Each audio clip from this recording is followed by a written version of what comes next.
Hello everyone, এই যে মুহূর্তে কিন্তু আমরা চলে এসেছি একেবারে টিবাদের দিকে। হে হোয়াটসঅ্যাপ গাইস, ভাই বাদার আসসালামু আলাইকুম। কেমন আছেন সবাই? আশা করছি সকলেই ভালো আছেন। তো আজকে আপনাদেরকে নিয়ে যাবো একেবারে রাজশাহীর টিবাদে।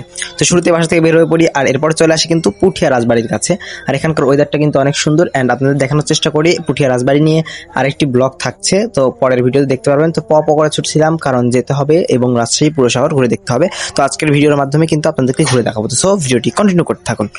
এরপরে কিন্তু এই যে মন্দিরটি কিন্তু বিখ্যাত একটি মন্দির। এরপরে কিন্তু আমরা যাচ্ছিলাম, আর আমরা কিন্তু রাজশাহীর ভেতরে চলে আসি। আর এই রাজশাহীর ভেতরে আসার পর কিন্তু আরো যাচ্ছিলাম হচ্ছে পদ্মার পাড়ের দিকে, অর্থাৎ টিবাদ, পদ্মার পাড় এবং আরো কয়েকটি দর্শনীয় স্থান ঘুরবো। তো চলুন শুরু করা যাক। এরপরে কিন্তু চলে আসি সেই কাঙ্ক্ষিত পদ্মার পাড়ে যাওয়ার জন্য এবং টিবাদে যাওয়ার জন্য। তো টিবাদে যাওয়ার জন্য কিন্তু হাঁটা শুরু করি এবং হাঁটতে হাঁটতে কিছুক্ষণ সময় লাগে।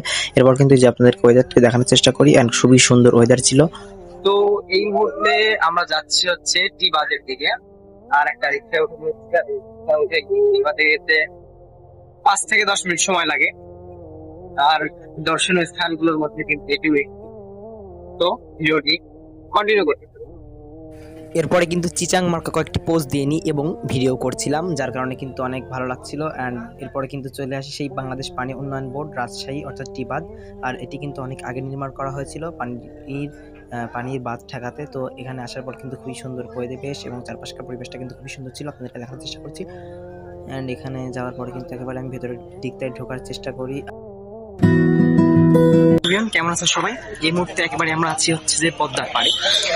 আর পদ্মার পাড়ের বিকেলের ওয়েদারটা কিন্তু মাশাআল্লাহ অনেক সুন্দর। চারদিককার পরিবেশটাও কিন্তু অনেক সুন্দর, আপনাদের দেখানোর চেষ্টা করি। একেবারে প্রাকৃতিক সৌন্দর্যের অপরূপ ভেলায় সজ্জিত যেন আমাদের এই পদ্মার পাড়। আর বিকালে আজকে চলে আসলাম টিবাদ, এটি রাজশাহী।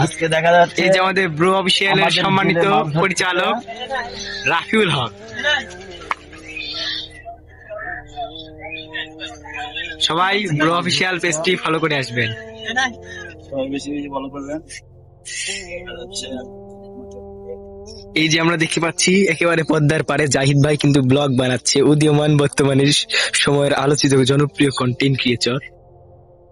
আর এখন আমি কিন্তু ভদেন্টিক স্টাইলে কিন্তু হাঁটছি এবং চারপাশে কিন্তু ঘুরে দেখার চেষ্টা করছি। আর মিশকাত কিন্তু ভিডিও করে দিচ্ছিল, আর আপনাদের দেখানোর চেষ্টা করছি। পদ্মার বিকালের ওয়েদারটা কিন্তু খুবই সুন্দর, আর এই সময়টাই হচ্ছে উপযুক্ত সময়। এই সময় আসলে, অর্থাৎ বিকালের ওয়েদারে আসলে আপনি কিন্তু এর আসল সৌন্দর্য উপভোগ করতে পারবেন। তো আমি বসে থেকে সেটাই দেখছিলাম। এক টুকরো শান্ত বিকেলে বলুন তো আমি কোথায় আছি? হ্যাঁ, সিল্ক সিটি রাজশাহীর অন্যতম সেরা আকর্ষণ টিবাদ, যেখানে এসে দাঁড়ালে মনে হয় নদী যেন তার সমস্ত সৌন্দর্য নিয়ে আপনাকে ছুঁয়ে যাচ্ছে। কেন একেই বা টিবাদ বলা হয়? ওপর থেকে দেখলে এর আকৃতি একদম ইংরেজি টি অক্ষরের মতো। পদ্মা নদীর ভাঙ্গন থেকে শহরকে বাঁচাতে এটি তৈরি হলেও